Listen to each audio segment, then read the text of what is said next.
Hello, and welcome to the Stock Out. The Stock Out is a show at FreightWaves for all things related to the CPG industry and their supply chains. I'm Mike Baudendistel. I'm the head of intermodal solutions here. I work primarily on the data side of the business, but also do some media side. FreightWaves gives you the opportunity to do that. So something I enjoy here. And today we're going to be talking to General Logistics System, have Brian Vitek on, as well as Jennifer Reano. This is a company that is a regional parcel carrier, also does some truckload dedicated and LTL, and has a specialty in wine logistics. So we'll talk to them about how a regional carrier can compete with some of the big global integrators like a FedEx and UPS, why maybe a CPG company would want to use a regional parcel carrier for things like direct-to-consumer shipments versus one of the big international players. So we'll talk about that. But before we do that, I just want to make sure that people are aware that we have a CPG newsletter. If you want to sign up for that CPG newsletter, all you need to do is go to www.freightwaves.com/the stock out. It's right there at the top of the supply chain newsletters. Try to send that out every Wednesday afternoon with what's happening in the world of CPG and really sort of on a variety of topics. Oftentimes try to leverage what we have in our FreightWaves Sonar data platform. And before we get into today's interview, just want to give a little bit of an example of the type of things that we talk about in the CPG newsletter, as well as the Stock Out show. And so I'll just do one news story. And this news story is that CPGs are starting to ask suppliers to avoid buying palm oil from one major supplier. So that's an image from Shutterstock. And really the sort of the reason for this is the Indonesian conglomerate Astra Agro Lestari, or AAL, is one of the top 5 producers in the global market, second largest producer in Indonesia, facing allegations of land grabbing and human rights abuses. That picture we just had on the screen shows sort of what I would call dangerous working conditions. The guy's up on top of the dump truck.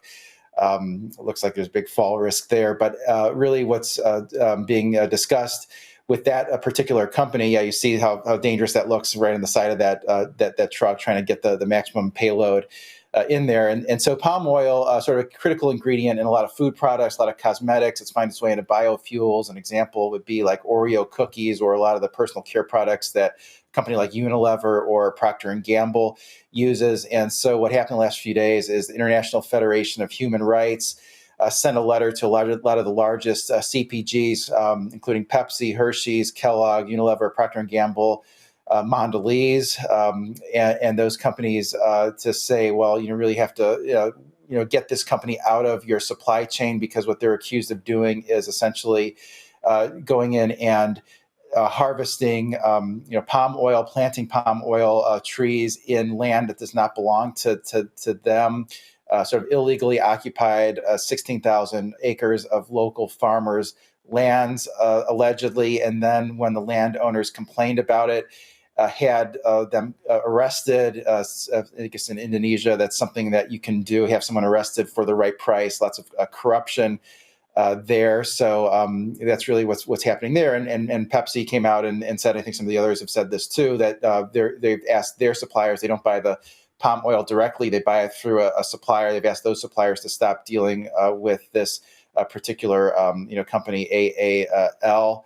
And you can see from a commodity chart on the palm oil that shows, well, there's really been a lot of volatility there, which is one of the reasons I've been talking about palm oil on the stock out. And you see that spike in the middle of last year. That was related to a lot of the export restrictions from Indonesia that has sort of come down off of its high, but now it's starting to, prices are starting to increase a little bit. So it sort of speaks to the sort of disconnect between what the CPG companies are saying about their costs and what the retailers are saying. A lot of the retailers are saying, well, your commodity costs, like in that chart, off of its high, should we start to see lower prices that we're paying from CPGs?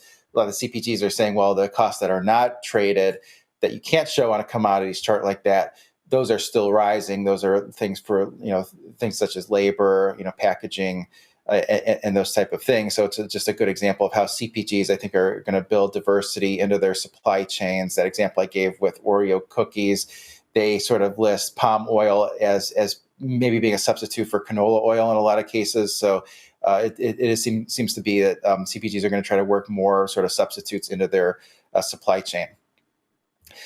So with that as sort of one CPG supply chain news story relating to palm oil, would like to intro today's guests. Both guests are from a parcel company called General Logistics System. This is a regional parcel carrier that, in addition to parcel, does LTL, truckload, and dedicated out of more than 50 locations in the Western U.S. Let's call it the Western and Mountain time zones. Company also has a specialty in wine logistics, which I'm hoping to talk about here. And from that company, have Brian Vitek on. Brian's a vice president of U.S. sales and also oversees the company's government affairs group. Before GLS, he was at UPS for 21 years. Good to see you, Brian. And also have Jennifer Reano. Jennifer is the director of national sales at GLS. She has more than 16 years of experience in the industry, most of that time spent at FedEx. So one alum from UPS, one alum from FedEx. Thank you both for joining me. Great to be here. Thank you for allowing us to participate. Absolutely. Is there any more background that you'd give on your company other than what I did in sort of that brief intro? No, I'd like to add that, regional carriers, they're the new thing, but uniquely, a lot of times regional carriers are that entrepreneurial companies. For us, we're an entrepreneurial company that has a multi-billion-dollar backing. GLS might not be known as much in the United States, but it's very known throughout Europe. And our parent company is Royal Mail. So we're allowed to have that kind of unique entrepreneurial spirit with that multi-billion-dollar backing, which is really kind of helping us expand across the U.S. from the west to the east.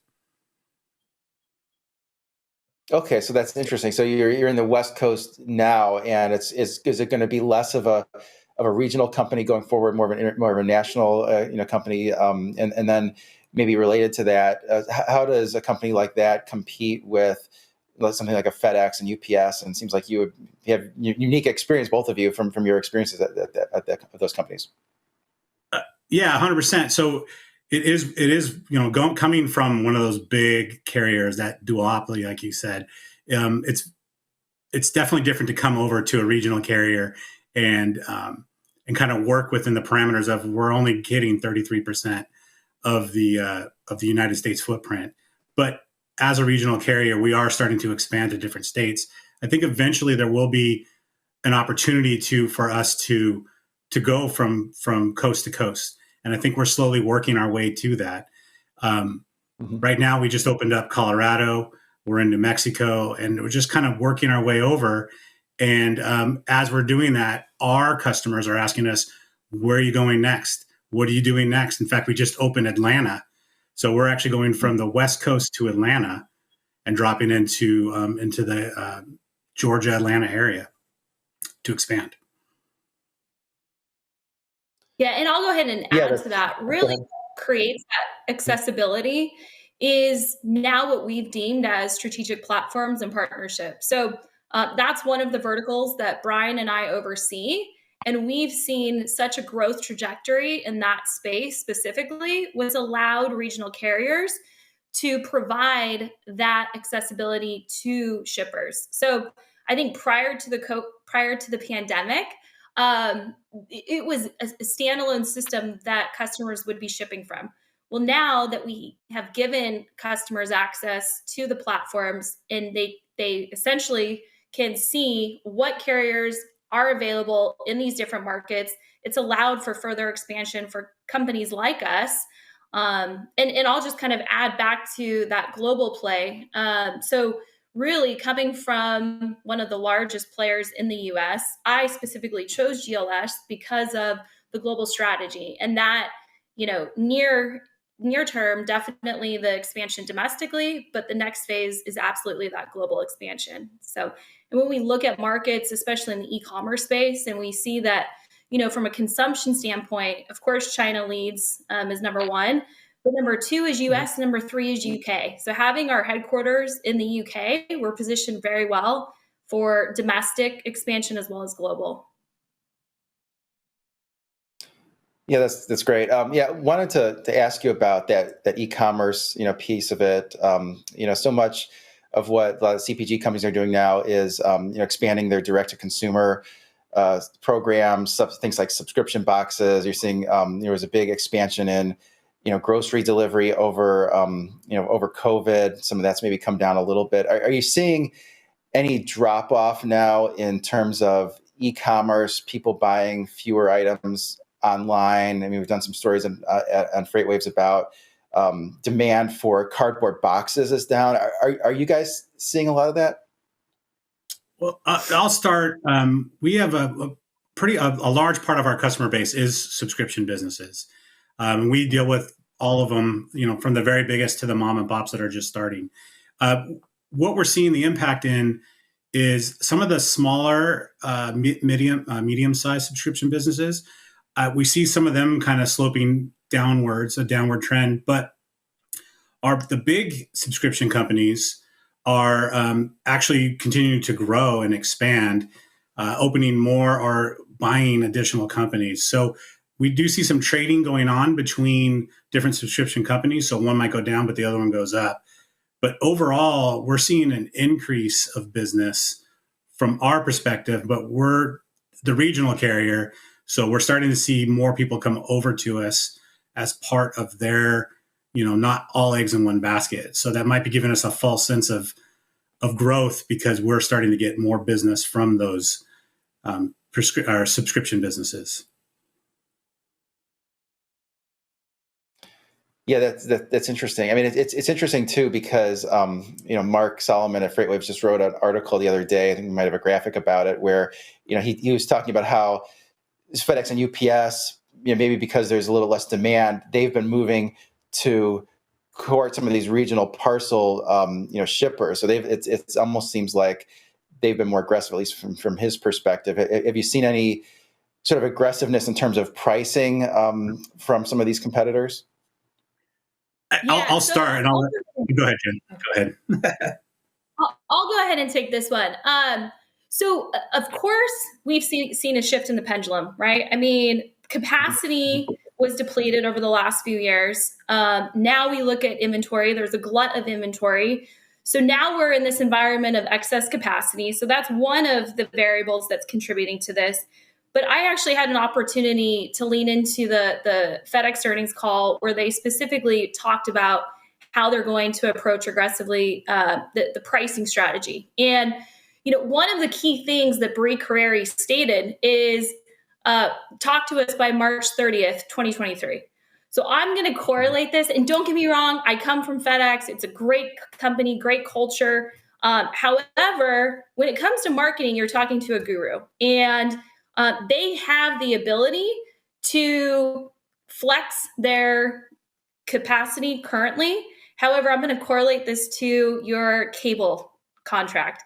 And when you dig into your cable contract and you first sign up, things seem great. Well, then a year goes by, and then surprise, surprise, there's all these fees that were unexpected. I don't know, if you've seen, but they introduced some peak season surcharges, both carriers this year. Of course, we're at a peak. There's excess capacity.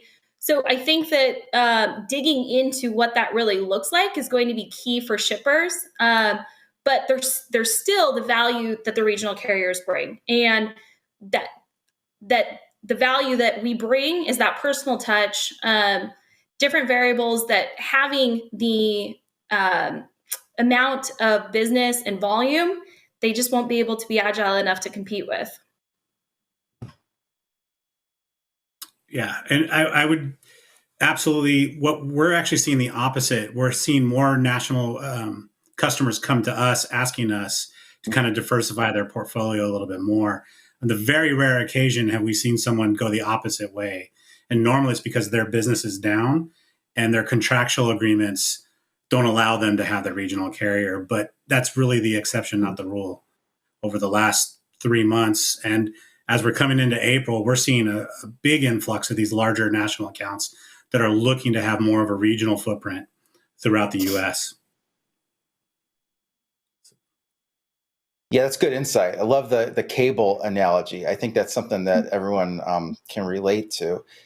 Wanted to ask you too. I mean, you have on your website a lot about wine logistics, And I know, Brian, you have a specialty in that. Wanted to ask you, so what are some of the special considerations that you have to deal with in moving wine? And, how do you help wine shippers do that? Absolutely. So I've dabbled in wine for about 20 years. I've had a small winery and vineyard, really a hobby style, but obviously very interested in it. And I know from a winemaker's perspective, they're shipping out their artwork. For a wine collector or buyer, they're getting their shipment that they probably paid a good amount of money for. So what we're trying to do in the wine industry, and what we have done in the past, is really give it a hand holding through the shipment process from pickup to delivery, working with the different wineries to schedule when their shipments are going to take place and make sure that they're weather controlled, delivered to the consumer, handed it to them, adult signature required. And then with direct to trade, these wineries can ship a pallet of wine with us and not have to put it in the special shipper boxes. So we know that it's very important shipment, and within our footprint, most things are one day. So they're able to ship on a Thursday, deliver on a Friday. The consumer could be drinking it on a Saturday, Sunday. So the goal is, if there's an issue, because even if there's not an issue, sometimes that buyer wants to know where their package is, and sometimes they want to talk to somebody. Well, at GLS, we have a wine team that actually will respond within seconds to tell them, like, here it is, this is where it's going to be, or we can reroute to somewhere else so that you can get your shipment. So there is a lot of laws that restrict how you ship and who you ship it to. So we're always monitoring that and working with our delivery service providers to make sure that we're following the law when it comes to delivering those packages: wine, beer, and spirits. So. Mm-hmm. And have you had what kind of issues have you had over the years with wine? I mean, I imagine that's high value and potential for damage, either wine bottles breaking or just spoil it, just not in the right condition. But what have you sort of faced? So the biggest issues really haven't been the damage. The damages are pretty minimal. Our system's pretty gentle when it comes to it. Like you said, both Jen and I come from high volume, very fast belts. Our belts move at a slower rate so that there's less chances for log jams and damages. Really, damages do happen. Packages will break. We segment those areas. So each building has its own area for wine. So it will go into a temperature controlled area so that it's not going to be exposed to the heat. The other issue is making sure that the driver delivers it to a consumer, not leave it at the door. In the rare occasions, sometimes a driver might leave it at the door and it's in the sun, and that's when you have spoilage.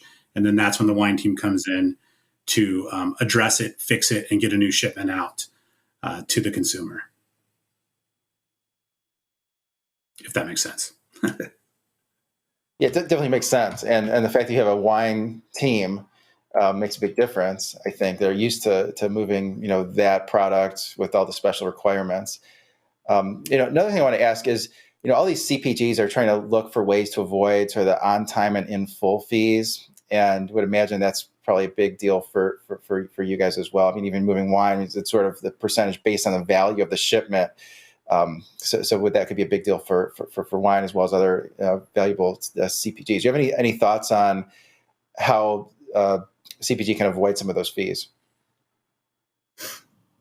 So I'll say this: we were pioneers in advanced technology when it comes to the delivery experience, and that was providing a photo upon delivery. So a lot of the time, unfortunately, during the pandemic, porch piracy became on the rise, and we really were able to assist companies with avoiding those customer service calls and having to pay out of pocket because we were able to provide photos upon delivery. So we had that technology that really assists with that. The other key piece is going to be the visibility throughout the life cycle of the shipment. So one of the topics that I think we wanted to touch on was our partnership that we announced with Convey. And what that's allowed is to provide customers with updates throughout that package transit. So, research shows 91% of consumers actively track their packages, 39% track them once a day, 19% track them multiple times a day. So when you have that volume and velocity, I think the visibility piece is one of the key factors and indicators. So understanding what transit events are relayed to the consumer or to the businesses that they're working with are going to be one of the key variables.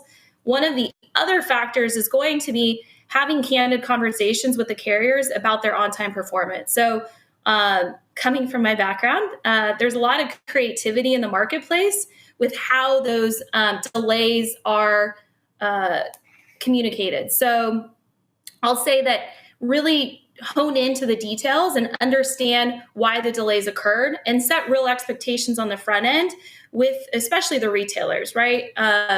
Unfortunately, some of these large retail companies have created a pretty sizable profit center out of the chargebacks, and it's kind of a racket. So I think really understanding what those expectations are on the front end, and then from the carrier standpoint, having that full visibility.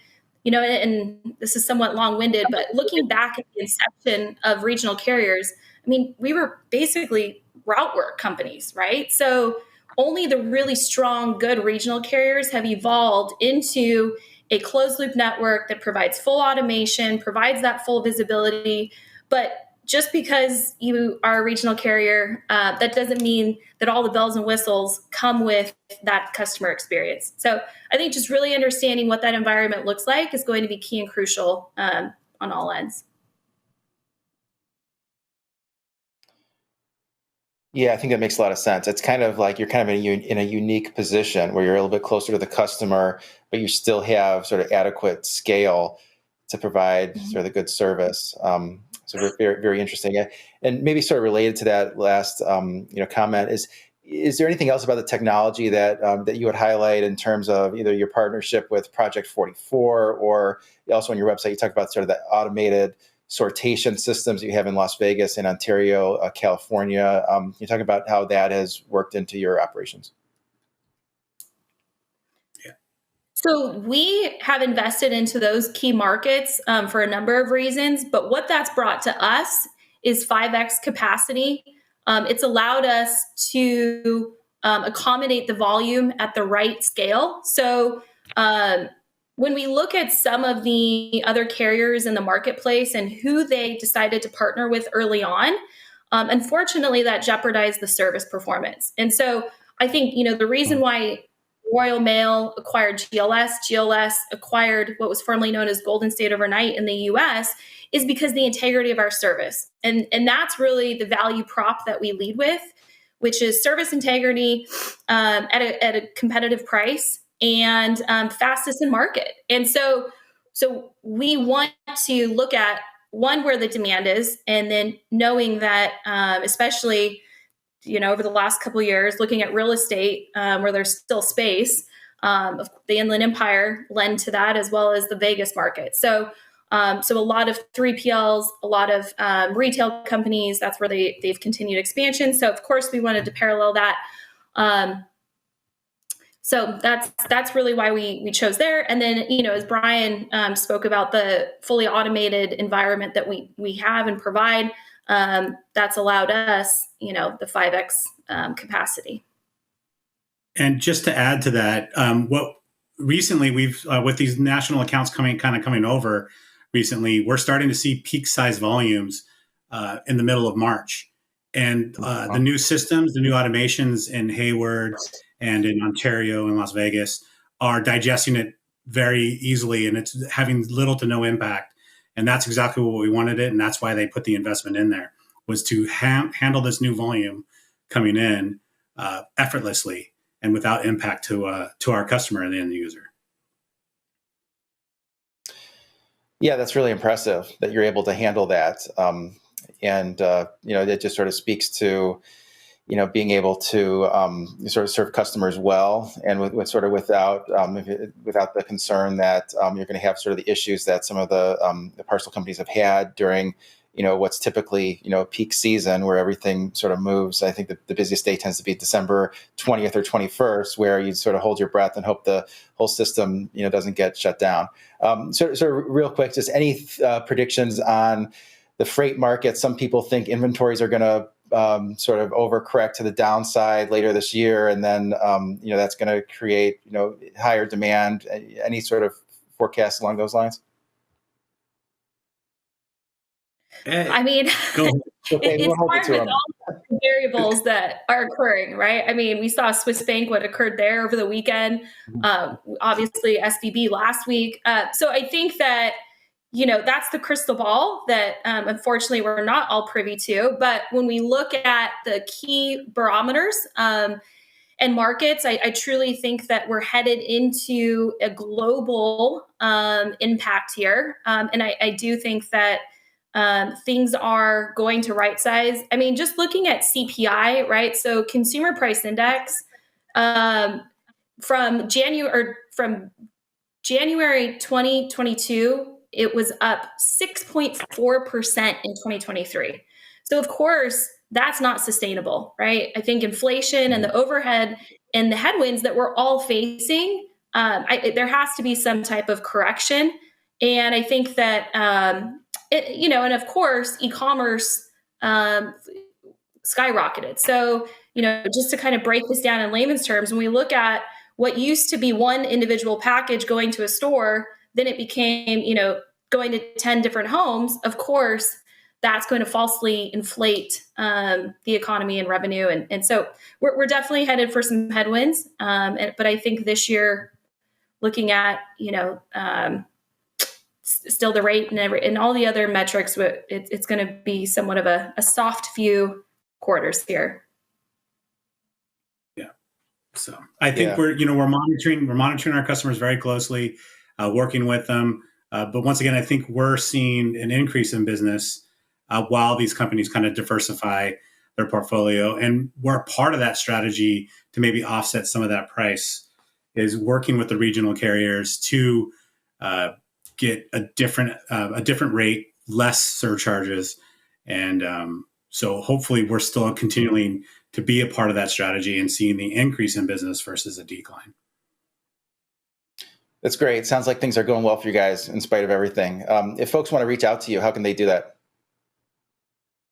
The best LinkedIn way is, yeah, LinkedIn would be great. So great. Well, my name is Jennifer, just to reiterate, sorry, I think there's a lag here. Sorry, guys. So my name on LinkedIn is Jennifer Reano. So feel free. And then my email, I'll go ahead and provide that as well. One of the mantras here was accessibility. So I'll go ahead and follow that theme. Jennifer.Reano@gls-us.com. And same for Brian. It's Brian with an I Vitek, V as in Victor, ITEK @gls-us.com. Love to hear from you. Great. Well, thanks very much. Hope everyone has a great day. Thank you. Thank you. Enjoyed it.